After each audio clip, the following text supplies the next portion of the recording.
in some ways I'm the last person I would ever have imagined getting into fields like contemplative practice and integral studies.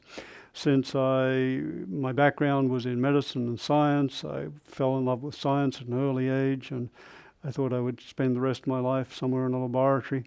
But I had the good fortune of getting a Fulbright scholarship to come over to California to do my clinical training in psychiatry. California has a way of changing people.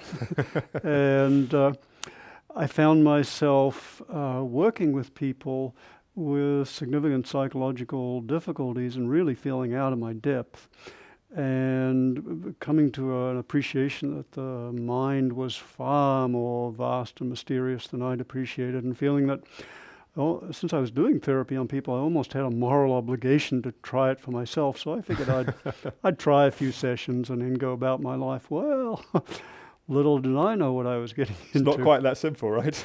It was not quite that simple. It was far more wonderful. I had the very good fortune of being in therapy with an extraordinary therapist.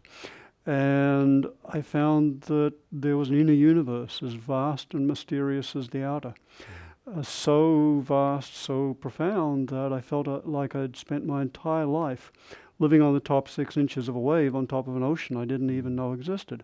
Beautiful. And it absolutely blew me out of the water to realize that we, all of us, have an inner universe, an inner realm of experience, of insight, of thought, and that we can go a whole lifetime without being fully aware of that, or even largely aware of it.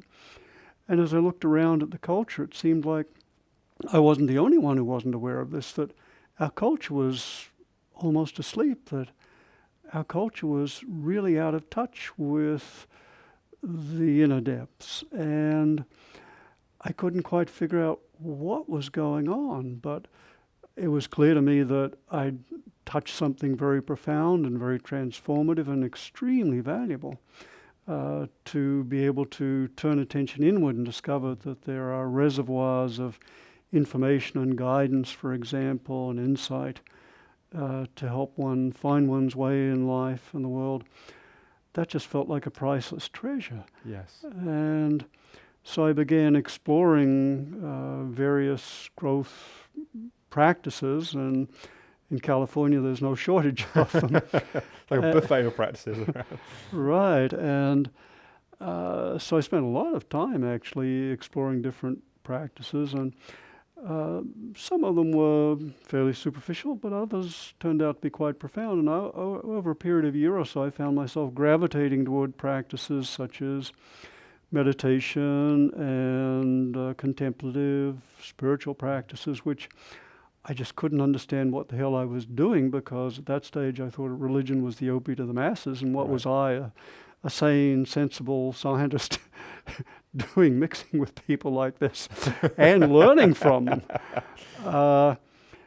And it really was a puzzle for me. And then there was literally 1 minute when my life changed, when I was walking across the living room floor one evening, and I suddenly realized that behind the conventional institutions with their rituals and conventional practices, there was a far less well-known, esoteric isn't quite the right word, but a whole set of practices or psychotechnologies by which each of us could train and develop our own minds so as to access the states of mind and insights and understandings and capacities that the great saints and sages had realized.